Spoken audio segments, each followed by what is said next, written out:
যদি আপনাকে প্রশ্ন করা হয় পৃথিবীর জান্নাত বলা হয়ে থাকে কোন দেশটিকে, তাহলে বিনা দ্বিধায় প্রথমেই আপনার মুখে যেই দেশটির নাম আসবে সেটি হলো কাশ্মীর।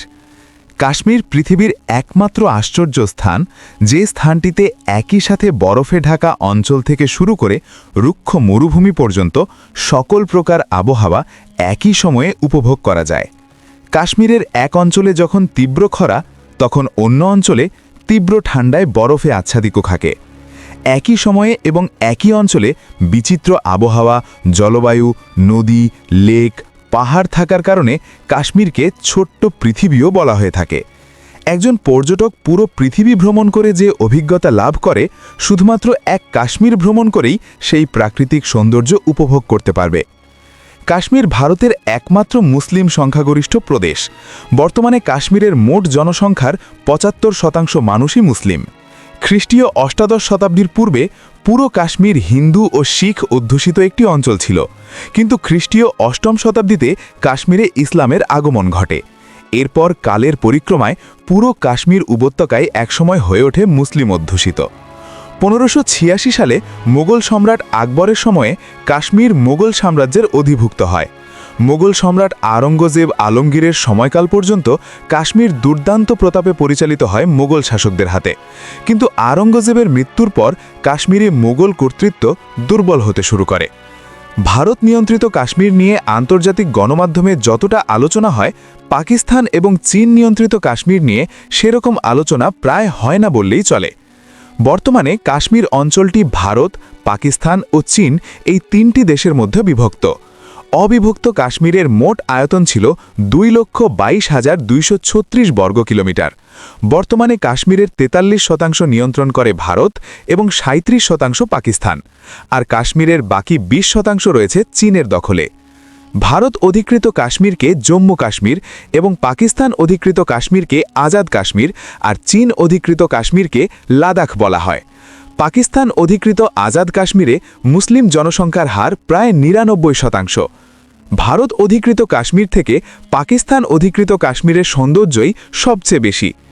আজাদ কাশ্মীর উপত্যকায় বেশ কিছু গ্রাম রয়েছে, যেই গ্রামগুলো সমুদ্রপৃষ্ঠ থেকে প্রায় ৭,৪০০ ফুট উচ্চতায় অবস্থিত। মুঘল সম্রাট জাহাঙ্গীর কাশ্মীরের সৌন্দর্যে এতটাই অভিভূত হয়েছিলেন যে তিনি বলেছিলেন, পৃথিবীতে যদি কোনো জান্নাত থেকে থাকে তবে সেটা হচ্ছে কাশ্মীর। কাশ্মীরের জনগণ খুবই সাধারণ জীবনযাপন করে থাকেন। এখানকার মানুষজনের আয় মূলত পর্যটন নির্ভর। কাশ্মীরের মাটিতে আপেল, কমলা, আঙুর সহ বিভিন্ন ধরনের রসালো ফল উৎপাদিত হয়ে থাকে।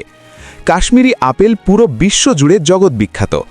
ব্রিটিশ আমলে এক ইংরেজ কর্মকর্তা ইংল্যান্ড থেকে একটি আপেলের চারাগাছ এনে কাশ্মীর উপত্যকায় রোপণ করেন। সেখান থেকেই পুরো কাশ্মীর জুড়ে আপেলের চাষ ছড়িয়ে পড়ে। আপনি যদি কাশ্মীরে কখনো ভ্রমণ করেন, তাহলে দেখতে পাবেন সেখানে পুরো কাশ্মীর উপত্যকা জুড়ে মাইলের পর মাইল আপেল বাগান। এসব আপেল বাগানের সৌন্দর্যে যে কোনো ব্যক্তি বিমোহিত হতে বাধ্য হবে। কাশ্মীরের ঠান্ডা আবহাওয়া আপেল চাষের জন্য খুবই উপযোগী। এখানকার আপেলের স্বাদ পৃথিবীর অন্যান্য অঞ্চলের চেয়ে খুব বেশি। এজন্য কাশ্মীরি আপেলের চাহিদা পুরো বিশ্ব জুড়ে বিখ্যাত। বাংলাদেশেও ভারত থেকে প্রচুর কাশ্মীরি আপেল আমদানি করা হয়ে থাকে। কাশ্মীরের মেয়েরা খুবই সুন্দরী হয়ে থাকে। কাশ্মীরি মেয়েদের সাথে পৃথিবীর অন্য কোনো দেশের মেয়েদের সৌন্দর্যের তুলনা হয় না। সৌন্দর্যের জন্য কাশ্মীরি মেয়েদের আলাদা করে সাজগোজের প্রয়োজন হয় না। ২০১৯ সালের আগ পর্যন্ত কাশ্মীরি মেয়েদের কাশ্মীরের পুরুষ ছাড়া অন্য কেউ বিয়ে করতে পারত না। যদি কোনো কাশ্মীরি নারী কাশ্মীরের বাইরের কোনো পুরুষকে বিয়ে করত, তাহলে একটি আইন ছিল এই নারীর সকল সম্পত্তির অধিকার থেকে তাকে বঞ্চিত করা হবে। এমনকি কাশ্মীরে জমিজমাও ভারতের অন্য কোনো প্রদেশের মানুষ ক্রয় করতে পারত না। কাশ্মীরের আবহাওয়া খুবই স্বাস্থ্যকর আবহাওয়ার কারণে কাশ্মীরের মানুষ অনেক দিন পর্যন্ত বেঁচে থাকে। আজাদ কাশ্মীরে একটি গ্রাম রয়েছে যেখানকার মানুষ কখনোই বৃদ্ধ হয় না। কাশ্মীরের এই গ্রামটির নারীদের দিকে তাকালে বয়সের পার্থক্য বোঝার কোনো উপায় নেই, কারণ ৭০ বছরের বৃদ্ধাকেও এখানে ২২ বছরের তরুণী মনে হবে। বয়সের ছাপ তাদের শরীরের চামড়ায় পড়ে না।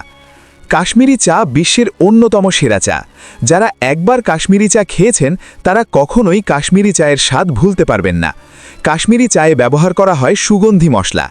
এই চা যখন পরিবেশন করা হবে তখন মনে হবে চায়ের কেতলি থেকে এই সুঘ্রাণ পুরো কাশ্মীর জুড়ে ছড়িয়ে পড়ছে।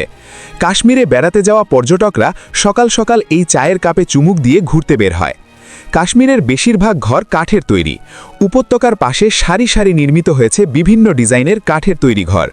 কাশ্মীরে অসংখ্য পর্যটন কেন্দ্র রয়েছে। এখানে যেমন আছে ডাল লেক, নাগিন লেক, একই সাথে আছে মুঘল আমলের বাগানগুলো। কাশ্মীরের গ্রীষ্মকালীন রাজধানী হচ্ছে শ্রীনগর। শহরটিকে প্রাচ্যের ভেনিসও বলা হয়ে থাকে। শ্রীনগরের প্রধান আকর্ষণ কাশ্মীরের লেকের পানিতে ভেসে থাকা সারি সারি পণ্যের দোকান। এই বাজারটি পানিতে ভাসমান হওয়াতে এখান থেকে পণ্য কিনতে হলে নৌকা করে যাতায়াত করতে হয়। এই বাজারের সৌন্দর্য এক একটি ঋতুতে এক এক রকম হয়ে থাকে। কাশ্মীরি ফুলের খ্যাতি পুরো বিশ্বজুড়ে। পৃথিবীর প্রায় সকল প্রজাতির ফুলই কাশ্মীরের আবহাওয়াতে জন্মে। টিউলিপ, গোলাপ, সাদা রঙের শস্য ফুল, এগুলো সহ শত শত রকমের ফুল কাশ্মীরে জন্মে। এক এক ঋতুতে কাশ্মীরে এক এক রঙের ফুল ফুটে থাকে। বিশেষ করে পুরো গ্রীষ্মকালে কাশ্মীর জুড়ে বাহারি রঙের বিভিন্ন ফুল ঝলমল করে পুরো কাশ্মীর উপত্যকাকে সাজিয়ে তোলে। পুরো উপত্যকাকে মনে হয় তখন স্বর্গের মতো। শীতে কাশ্মীরের সৌন্দর্য পুরোটাই বদলে যায়। তখন মনে হবে পুরো কাশ্মীর বরফের সাদা চাদর দিয়ে ঢাকা রয়েছে। বরফের মাঝে ছোট ছোট ঘরগুলো খুব সুন্দর দেখায়। বিশেষ করে রাতে যখন ছোট ছোট ঘরগুলোতে আলো জ্বালানো হয় তখন সে সৌন্দর্য বেড়ে যায় কয়েক গুণ। 1819 খ্রিস্টাব্দে পাঞ্জাবের শিখ রাজা রঞ্জত সিং মুসলিম অধ্যুষিত এই ভূমি দখল করে নেন এবং এর মধ্য দিয়েই মূলত কাশ্মীরি মুসলমানদের বঞ্চনার ইতিহাসের সূচনা হয়।